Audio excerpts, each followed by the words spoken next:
Morning, guys. So today we are not working in our journals. We are not working on the listening and speaking. The only thing we want to do is finish this story. It's pretty long. So I'm just going to get you started. We should be on page 46. Oh, Lord. I think it's 46 on your book. It might be 47. Anyways, we're reading a story called The Death of Arthur, which is set in, as you can see in this picture right here, very close to the time period after Beowulf. It's very much still medieval. And so you see here a picture of the type of fighting that was happening. So let's real quick just start with the background. It says, as a young man, Sir Thomas Malory fought in the Hundred Years' War. He is the author of this story. He was knighted in 1442. Between 1451 and 1469, he collected all of the legends of King Arthur and his knights into one work called The Death of Arthur, which was published in 1485. It is a collection of lots and lots of stories. It's very long. We're reading a piece of that. It says, however, the legends themselves date back much earlier to the 6th century, having been passed down orally through many generations. Like Beowulf, this was originally told by word of mouth and not recorded on paper for a while. Some historians believe that the fictional Arthur, so he is not a true character, real person, he was modeled on a real Celtic military leader, although the historical Arthur was undoubtedly very different from Malory's made up Arthur, who ruled in an idealized world of romance, chivalry, and magic.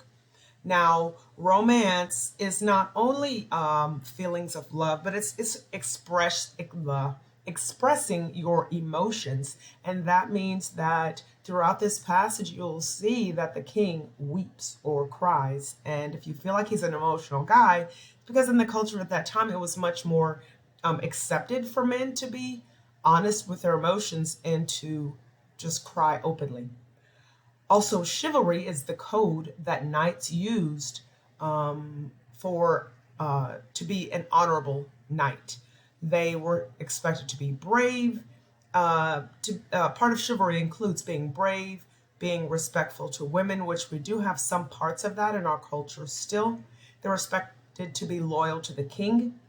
Also, in this idealized world, there was some magic, and so we will see a bit of a spell that is put on Gawain, or that was put on Gawain when he was a child, that we see in the passage. And there is also, well,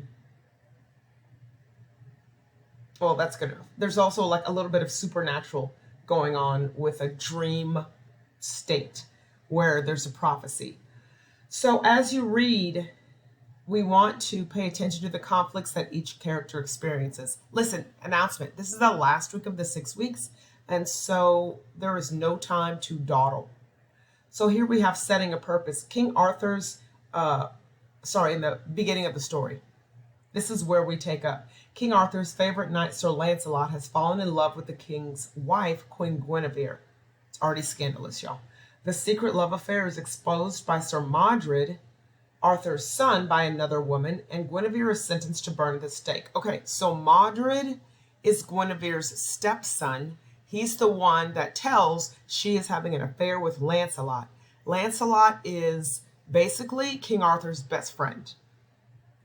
While rescuing the imprisoned Guinevere, Lancelot slays two knights. So Lancelot goes to rescue her because she's supposed to die for her crime.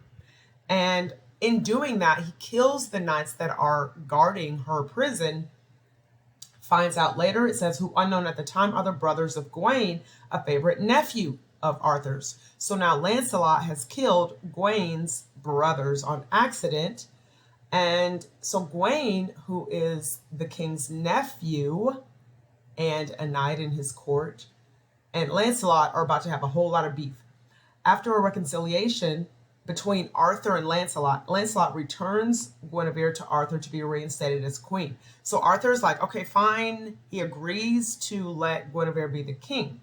At the urging of Gawain, who still wants revenge on Lancelot, the king banishes Lancelot to France, where the following excerpt begins.